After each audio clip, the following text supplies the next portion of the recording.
Hello everyone, আসসালামু আলাইকুম। কিছুদিন আগে আমার ক্লাস শুরু হয়েছিল আর আজকে আমার মিড টার্মের শেষ exam. This is how the time গোজ।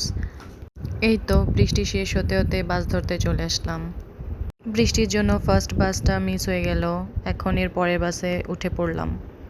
ভাবছিলাম তেমন কিছুই পড়িনি, কি এক্সাম দিব, কিন্তু এখন ভেবে আর লাভ নাই, কারণ একটু পরেই এক্সাম হবে। আগে না পড়লে যা হয় আর কি।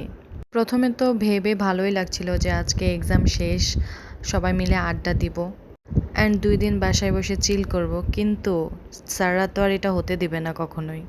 যেহেতু এটা শর্ট সেমিস্টার, তাই হচ্ছে এক্সামের পরেও ক্লাস চলবে, এই নোটিশটা দিয়ে দিছে। এই তো ভার্সিটিতে চলে আসছি। ওয়েদারটা অনেক সুন্দর লাগছে। এখানে সামনে অনেক ফুলের গাছ আছে, অনেকগুলো ফুলও ফুটেছে, দেখতে মাশাআল্লাহ অনেক সুন্দর লাগছে। আমি এখন সোজা আমার লাইব্রেরিতে চলে যাব, কারণ আমি তেমন কিছুই পড়িনি। আমি এখন লাইব্রেরিতে গিয়ে পড়াশোনা করব। লাইব্রেরিতে যাওয়ার আগে আমার ব্যাগটা এখানে রেখে গেলাম। কি পড়ব কিছুই বুঝতে পারছি না। এমনিতে এক্সামের টাইমে লাইব্রেরি পুরো ফুল ভরা থাকে, কিন্তু যেহেতু ক্লাস টাইমে এক্সাম দিয়েছে তাই আজকে অনেক কম স্টুডেন্টই লাইব্রেরিতে দেখা যাচ্ছে।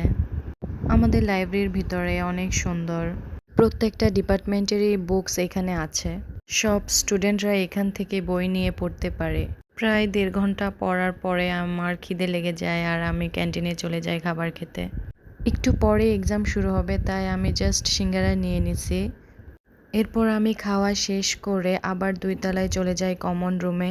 এখান থেকে রিয়া আর আবিদাকে নিয়ে এক্সাম হলে চলে যাই। এরপর এক্সাম শেষ করে আমি বাইরে ওয়েট করি ওদের জন্য। ওদের এক্সাম এখনও শেষ হয়নি, আমারটা শেষ হয়ে গেছে। এরপর ক্লাস শুরু হয়ে গেল, ক্লাস করতে সবাই চলে আসলাম।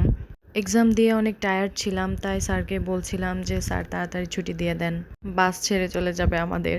আর স্যার বলছিল যে বাস আপনাকে ছেড়ে যাবে না, বাস আপনার জন্য ওয়েট করবে।